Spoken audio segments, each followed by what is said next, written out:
संसार सुखाचा व्हावा, मुलांना उत्तम शिक्षण मिळावं, आत्मसन्मानानं जगता यावं ही आपल्यापैकी अनेक माता भगिनींची इच्छा असते।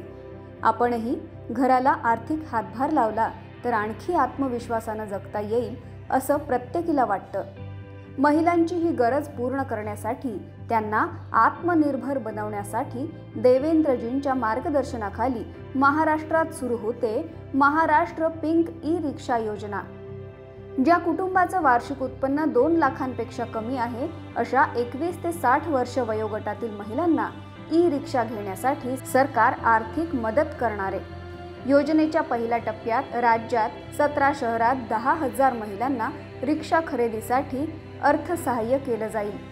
इलेक्ट्रिक रिक्षा महिलांना चालवायला सोपी आणि प्रदूषणावर आळा बसेल अशा आहेत। रिक्षाचं हँडल महिलांच्या हाती असल्यानं प्रवासी महिलांची सुरक्षाही उत्तम प्रकारे साधली जाईल।